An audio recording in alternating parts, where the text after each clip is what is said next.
Story நேரம் Tamil வியூவர்ஸ்க்கு hi. Whispers of ஃபேட்டோட 19வது எபிசோட்ல என்ன ஆக போகுது அப்படின்னு தான் இன்னைக்கு இந்த வீடியோல பார்க்க போறோம். லாஸ்ட் எபிசோட்ல தங்லியும் லியூயனும் ரெண்டு பேரும் ஒருத்தங்களுக்கு ஒருத்தங்க பார்த்துட்டு இருந்தாங்க. அது மட்டும் இல்லாம உன் பேரை எவ்வளவு நார் அடிச்சிட்டேன் பாத்தியா அப்படின்னு லூயன் தங்கிலிட்ட பெருமையா பேசிட்டு இருந்தான். அதோட தான் முடிஞ்சது இந்த எபிசோட்ல. தங்லி அப்ப என்ன ரிவெஞ்ச் பண்ணிட்ட நீ கம்ப்ளீட்டா, என்ன கொல்ல போறியா அப்படின்னு கேட்க, உன்னை கொல்ல மாட்டேனா, அதுக்காக தான் நான் ஒரு செகண்டும் வெயிட் பண்ணிட்டு இருந்தேன், இப்போ உன்னை கொல்றதுதான் கரெக்டா இருக்கும் அப்படின்னு வேகமா லூயன் சண்டை போடுறதுக்கு வரான். தங்லிக்கும் லூயனுக்கும் பயங்கரமா சண்டை நடக்குது. ஒரு கட்டத்துல நம்ம தங்லி வேகமா லூயனோட கையை எடுத்து அவனோட வயிறுல வைக்க, லூயன் ஒரு செகண்ட் என்ன நடக்குது அப்படின்னு யோசிக்க ஆரம்பிக்கிறான். தங்லியோட வயிறுக்குள்ள அவங்க சீனியரோட இதயம் துடிக்கிற சத்தம் கேக்குது. கேட்டல்ல, சீனியரோட இதயம் இங்கதான் இருக்கு, முட்டாள் மாதிரி இதுக்கும் மேல பேசாம கொஞ்சமாவது புரிஞ்சுக்கோ அப்படின்னு சொல்ல, இங்க என்ன நடக்குது அப்படின்னு லூயன் பாத்துட்டு இருக்கான். ஷாக் ஆயிட்டு இருக்கான். தங்லி அவனுக்கும் சேர்த்து நமக்கும் சேர்த்து பிளாஷ்பேக்க சொல்ல ஆரம்பிக்கிறான். அன்னைக்கு நடந்த சண்டையில யாங்க கிட்ட போட்ட சண்டையில நம்ம சீனியருக்கு ஹார்ட் ரொம்ப வீக் ஆயிடுச்சு, அப்புறம் நீங்கெல்லாம் கூட செக் பண்ணீங்கல்ல அப்படின்னு சொல்லிட்டு தங்லி கதைய சொல்றான். அதுல இந்த மத்த சீனியர்ஸ் எல்லாம் கூட செக் பண்ணிட்டு நம்ம சீனியர் உயிரோட வர மாட்டாரு, அவரை காப்பாத்த முடியாது, ஹார்ட் ரொம்ப வீக் ஆயிடுச்சுன்னு சொல்லிட்டு இருக்காங்க. தங்லியால அதை தாங்கிக்கவே முடியல. சீனியர் தான் தங்லிக்கு எல்லாமே. செக் பண்ணு, நீ போய் செக் பண்ணுன்னு லூயனை சொல்றான். இல்ல என்னாலையும் காப்பாத்த முடியாது, ரொம்ப மோசமா இருக்குன்னு சொல்ல தங்லி கத்தி அங்க இருக்கிற எல்லாத்தையும் தூக்கி போட்டு உடைக்கிறான். சீனியர் வெளியே வராரு. தங்லி ஏன் இப்படி பண்ணிட்டு இருக்க, நான் இப்ப உயிரோட தானே இருக்கேன், இருக்கிற வரைய ஹாப்பியா இருப்போம் அப்படின்னு சொல்லிடுறாரு. 4 பேரும் ஒன்னா உட்காந்து ஒரு நாள் சாப்பிடும் போது, என்னால ரொம்ப நாள் உங்க கூட இருக்க முடியாது, என்னோட இதயம் டிகே ஆயிட்டே இருக்கு அப்படின்னு சீனியர் சொல்றாரு. தங்லி பாக்குறான், நம்ம மறுபிறப்பு மந்திரம் இருக்குல்ல, அதை யூஸ் பண்ணலாம் அப்படின்னு சொல்லிடுறான். உடனே அங்க இருக்கிற மத்த எல்லாரும் ஷாக் ஆயிடுறாங்க. லூயன் பாக்குறான், அது ஈவில் மந்திரம், அது யாருமே யூஸ் பண்ண மாட்டாங்க, ஏற்கனவே உன்னோட பழசெல்லாம் உனக்கு மறந்து போயிடுச்சுன்னு சொல்லிட்டு இருக்க, நீ யாருங்கிறதுல பெரிய சந்தேகம் இருக்கு, இப்பன்னு பார்த்து அந்த ஈவில் மந்திரத்தை போய் யூஸ் பண்ண சொல்ற, உனக்கு அறிவில்லை அப்படின்னு கேட்க, ஈவிலா, எனக்கு சீனியர் தான் முக்கியம், வேற யாரும் முக்கியம் இல்ல அப்படின்னு அங்க இருக்கிறதெல்லாம் உடைச்சிட்டு அங்க இருந்து தங்லி கிளம்பி இருக்கான்.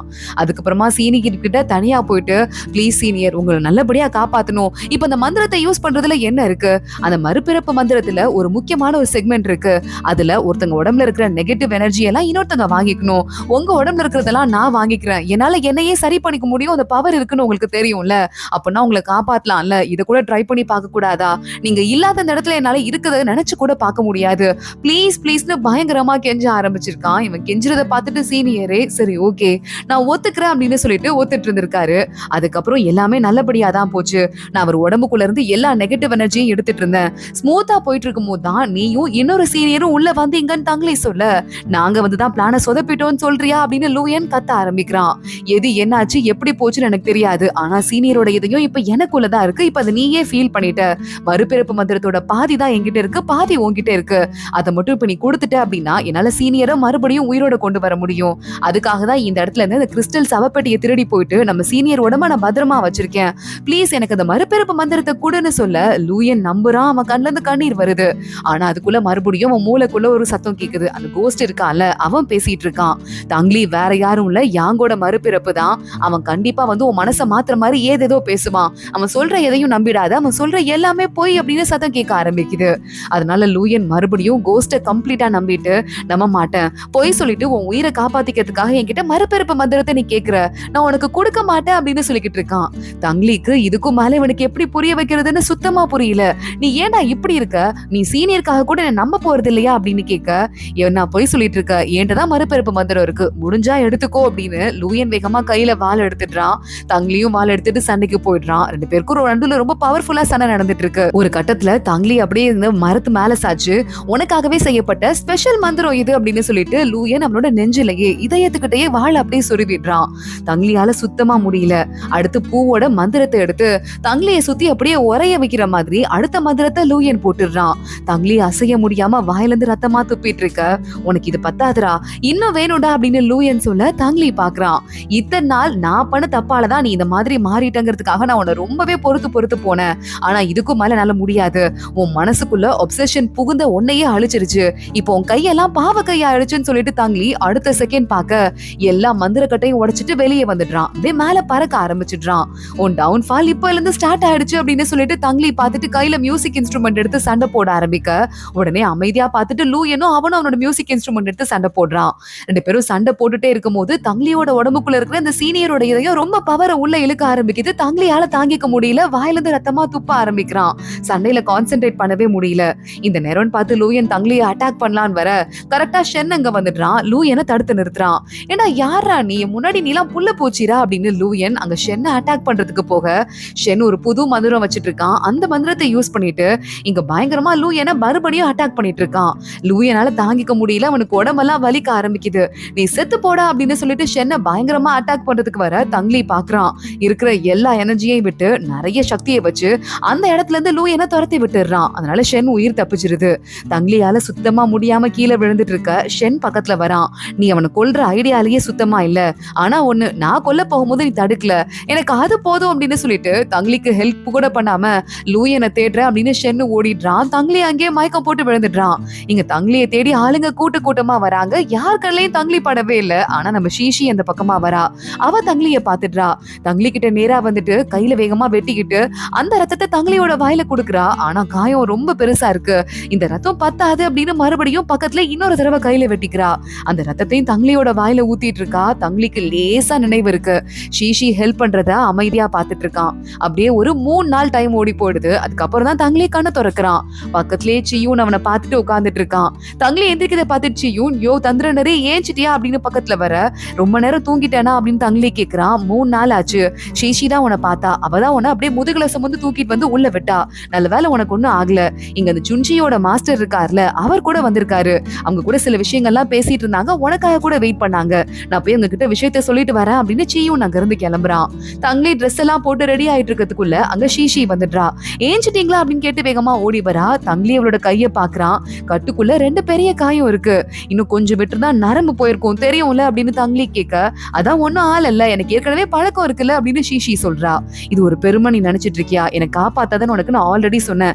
கைய காட்டு அப்படின்னு சொல்லிட்டு மறுபடியும் கட்டு போட்டு விடுறான். ஷீஷி லேசா சிரிக்க ஆரம்பிக்கிறா.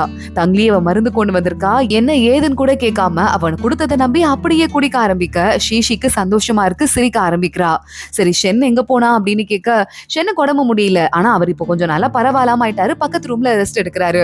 அது மட்டும் இல்லாம லூயனோட பாடி எங்க தேடியும் கிடைக்கல, அவன் தப்பிச்சு போயிட்டான் போல அப்படின்னு சொல்ல, லூயனை பத்தி நான் உன்கிட்ட கேட்கவே இல்ல, எதுக்கு தேவையில்லாத விஷயத்தெல்லாம் என்கிட்ட சொல்லிட்டு இருக்க, என்ன பண்ண ட்ரை பண்ணிட்டு இருக்க, அப்பல இருந்து என்ன சந்தோஷப்படுத்துறதுக்கு என்னெல்லாம் பண்ணுமோ அதெல்லாம் பண்றியா அப்படின்னு கேட்க ஷீஷி பாக்குறா. இன்னும் எத்தனை நாளைக்கு சந்தேகப்படுவீங்கன்னு தெரியல, நான் யூஸ்ஃபுல்லா இருக்கிறதுக்கு என்னெல்லாம் பண்ணுமோ அதெல்லாம் பண்ணிட்டு இருக்கேன். என் வாழ்க்கையில என்னோட பர்பஸ் என்னன்னு தெரியாமலே இத்தனை நாளா வாழ்ந்துட்டு இருந்தேன். ஆனா என்னோட ரத்தம் உங்களை காப்பாத்தும் தெரிஞ்சதுக்கு அப்புறமா நீங்க உலகத்தை காப்பாத்துறீங்க, நான் உங்களை காப்பாத்துறேங்கிற எனக்கு ஒரு யூஸ்ஃபுல்னஸ் இருக்குல்ல, அந்த சந்தோஷம் எனக்கு போதும், நான் அப்படிதான் இருக்கேன் அப்படின்னு சொல்ல தங்லி பாக்குறான். உலகத்தை காப்பாத்துறேன்னா நானா? அப்பெல்லாம் எனக்கு எந்த ஐடியாவும் கிடையாது, நீயே தப்பா எடுத்துக்காத அப்படின்னு சொல்லிட்டு அங்க இருந்து கிளம்பி போறான். தங்லி நேரா சுஞ்சியோட மாஸ்டரை போய் பாக்குறான். அவர் வணக்கம் சொல்றாரு. உனக்கு உடம்பு சரியானது ரொம்ப சந்தோஷம்ப்பா, இப்ப எப்படிப்பா இருக்கு அப்படின்னு கேட்டுட்டு, நாங்களும் வாங்கியோ சாரும் கொஞ்ச நாளா பேசிட்டு தான் இருக்கோம், சில விஷயங்கள்ல எங்களுக்கு இன்னும் நிறைய டவுட் இருக்கு, அத பத்தி கேட்கறதுக்கு தான் உன்கிட்ட கேட்கலான்னு வெயிட் பண்ணிட்டு இருந்தோம் அப்படின்னு சொல்ல தங்லி என்ன ஆச்சு அப்படின்னு கேட்டுட்டு இருக்கான். அப்ப அந்த வாங்கியோ வராரு. ஒரு பெரிய எந்திரம் மாதிரி வந்து சண்டை போட்டுச்சுல, அதை அட்டாக் பண்ணும்போது அதுகிட்ட இருந்து ஒரு கல்லு மாதிரி விழுந்திருக்கு. இந்த கல்லை இதுக்கு முன்னாடி பாத்திருக்கீங்களா, இந்த பேட்டர்ன் தெரிஞ்ச மாதிரியே இருக்கேன்னு சொல்ல தங்லி அதை வாங்கி பாக்குறான். அவன் பிரேஸ்லெட்ல இருக்கிற கல்லும் அந்த கல்லும் கிட்டத்தட்ட ஒரே மாதிரியே இருக்கு. தங்லி சொல்லிட்டு இருக்கான், இந்த இன்ஜினியர் இருக்கான்ல, அவனுக்கு வந்து இந்த மெட்டீரியல் தானாவே கிடைச்சிருக்காது, ஒண்ணு இந்த லூயன் கொடுத்திருக்கணும், லூயனுக்கு கூட இந்த அளவுக்கு பவர் இருக்கிறதுக்கு வாய்ப்பே இல்ல, அவனுக்கும் மேல யாரோ இருக்காங்க, கோஸ்ட் இல்லனா கோஸ்டுக்கு மேல யாராவது இருப்பாங்களான்னு எனக்கு தெரியல, அவங்க கொடுத்திருக்கணும். கண்டிப்பா அந்த கோஸ்டுக்கு யாங் இருக்கான்ல, அவன் கூட ஏதோ ஒரு சம்பந்தம் கண்டிப்பா இருக்கு. அது மட்டும் இல்லாம அந்த யாங் வந்திருக்க இடமும் நான் வந்திருக்க இடமும் கிட்டத்தட்ட ஒண்ணுதான், அதனாலதான் எங்களுக்குள்ள இவ்ளோ கனெக்ஷன் இருக்கு. சோ கோஸ்ட வந்து நம்ம சும்மா விடக்கூடாது அப்படின்னு தங்லி சொல்லிட்டு இருக்கான். அப்போனே சுஞ்சியோட மாஸ்டர் பாக்குறாரு. தம்பி நீங்க இவ்வளவு பெரிய ஹெல்ப் பண்ணிருக்கீங்க, ரொம்ப தேங்க்ஸ்ன்னு சொல்ல, அப்பனா நான் வந்துட்டு இந்த கல்லறை பெட்டியை திருடிட்டேன்ல, அதுக்கு வாங்கியோ என்ன மன்னிச்சிருவாரா அப்படின்னு கேட்க, மன்னிப்பு எதிர்பார்த்து திருடுற ஆளா இருந்தா நீங்க திருடியே இருக்க மாட்டீங்க, எங்களுக்கு ஹெல்ப் பண்ணிருக்கீங்க, சோ ஒரு கெஸ்டா நாங்க உங்களை இங்க வரவேற்கிறோம் அப்படின்னு வாங்கியவும் சொல்ல சுஞ்சியோட மாஸ்டரும் சொல்லிக்கிட்டு இருக்காரு. சரி ஓகே, நீங்க எல்லாமே கெஸ்டா வரணும்னு சொல்லி ஃபோர்ஸ் பண்றீங்க, அதனால போனா போது நோத்துக்கிறேன் அப்படின்னு தங்லி சொல்லிட்டு இருக்கான். இங்க இன்னொரு பக்கம் கோஸ்ட பாக்குறதுக்கு அந்த டாடா போறா. டாடா பார்த்துட்டு கோஸ்ட் கேக்குறான், என்ன பார்த்ததுல ரொம்ப சந்தோஷமா அப்படின்னு கேட்க, இல்ல சந்தோஷம்லாம் கிடையாது, நான் அந்த பிளான்ல தோத்து போயிட்டேன், அதனால எனக்கு வருத்தமா தான் இருக்கு அப்படின்னு அவ சொல்ல, லூயன் இன்னும் திரும்பி வரலையா அப்படின்னு கேட்க, இன்னும் வரல, நாங்க தேடிட்டு இருக்கோம் அப்படின்னு டாடா சொல்லிக்கிட்டு இருக்கா. இந்த பூனைக்கு நான் என்ன பேர் வைக்கிறது அப்படின்னு கோஸ்ட் கேக்குறான். நீங்க லூயன்னு வைங்க, இல்ல தங்லின்னு வைங்க, உங்களுக்கு பிடிச்ச பேரை வைங்க, நான் வேலையை முடிச்சுட்டு வந்து பாக்குறேன் அப்படின்னு டாடா அங்க இருந்து கிளம்பிடுறா. இங்க இன்னொரு பக்கம் இந்த கெட்டவங்க கூட்டணியில ஆளுங்க இருக்காங்கல்ல, அவங்க கூட எல்லாம் சண்டை நடக்குது. சுஞ்சி பாக்குறா, நான் என்னோட பேரை ப்ரூவ் பண்ணியே ஆவேன் அப்படின்னு அந்த கெட்டவங்கல்ல நிறைய பேரை கொண்டு தள்ளுறா. அதுல ஒருத்தன் நான் நல்லவங்க கூட்டணியில சேர்ந்துடுறேன் அப்படின்னு சொல்றான். ஆனா அவ அவ ரொம்ப லேட் ஆயிடுச்சு, உன்னை கொல்லதான் போறேன் அப்படின்னு சொல்லிட்டு அவனையும் கொண்டுகிட்டு இருக்கா. அந்த கோஸ்ட் பில்லு வேற அவன் சாப்பிட்டுருப்பான் போல. உடம்புல இருந்து எக்கச்சக்கமான நெகட்டிவ் எனர்ஜி வெளியே போய் இறந்து போறான். கரெக்டா அங்க நம்ம பூஷு வந்துடுறாரு. சுஞ்சியை பாக்குறாரு. என்னமா பண்ணிட்டு இருக்க, உனக்குள்ளேயே ஒரு பேய் பூந்துருச்சு, இத்தனை பேரை கொண்டு தள்ளிட்டு இருக்க. அந்த பையன் மன்னிப்பு கேட்கிறான். அவனை கொல்ற, நீ பண்றது தப்புன்னு உனக்கு தெரியலையா அப்படின்னு கேட்க, தெரியாம பண்ணிட்டேன் சார், ஒரு நிமிஷம் எனக்கு பைத்தியம் பிடிச்சிருச்சுன்னு நினைக்கிறேன், சாரி அப்படின்னு சுஞ்சியை மன்னிப்பு கேட்க ஆரம்பிக்கிறா. இங்க தங்லி நம்ம சீயுனோடையும் ஷென்னோடையும் சேர்ந்துட்டு சுஞ்சியோட மாஸ்டர் கூப்பிட்டுருக்காருன்னு சொல்லிட்டு சுஞ்சியோட மாஸ்டர் இடத்துக்கு வந்திருக்கான். இவங்க வந்து வெளியே நின்னுட்டு இருக்கான். உள்ள இன்வைட் பண்றதுக்கு கூட யாருமே வரல. சீயோன் பாக்குறான். யோ ஏயா, அவங்க சொன்ன நாளைக்கு தானே வந்திருக்கோம், நீ எங்க போனாலும் உனக்கு கூப்பிடுறது கூட ஆளுங்க வரமாட்டாங்களே, அது என்னையா உனக்கு ராசி அப்படின்னு கேட்க, அது அப்படிதான் ஸ்பெஷல் ராசி அப்படின்னு சொல்லிட்டு தங்லி அங்க உள்ள போறான். கதவு திறக்குது. தங்லி அங்க உள்ள போனதும் அங்க நம்ம சுஞ்சியோட மாஸ்டர் தவிர வேற மத்த யாருக்குமே தங்லி அங்க வரது சுத்தமா பிடிக்கல.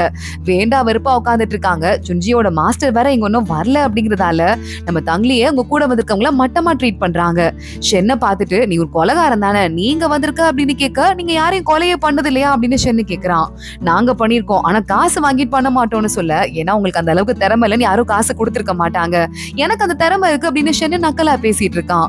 தங்லி பாக்குறான். ஒவ்வொருத்தங்களை பத்தியும் இருக்கிற ஸ்பெஷல் பாயிண்ட் எல்லாம் எடுத்து சொல்லிட்டு, எல்லார பத்தியும் நான் விசாரிச்சுட்டு தான் வந்திருக்கேன், ஆனா என்ன போய் சந்தேகப்படுறீங்களே, உங்ககிட்ட எல்லாம் சந்தேகப்படுற மாதிரி எந்த ஒரு குவாலிட்டியும் இல்லையா என்ன, அது மட்டும் இல்லாம நல்லவங்க கூட்டணிக்கு இவ்வளவு ஹெல்ப் பண்ணிட்டு இருக்காரு, என்ன சந்தேகப்படுறீங்கன்னா அப்போ உங்களெல்லாம் நீங்க கெட்டவங்கன்னு சொல்லிட்டு சந்தேகப்படுறதுல என்ன தப்பு இருக்கு, அந்த கோஸ்ட் இருக்கான்ல அவனுக்கும் உங்களுக்கு ஏதாவது சம்பந்தம் இருக்கா அப்படின்னு தங்லி அடுத்தடுத்து கேள்வி கேட்க, அத்தனை பேரும் வாயை மூடிட்டு உட்கார்ந்துருக்காங்க.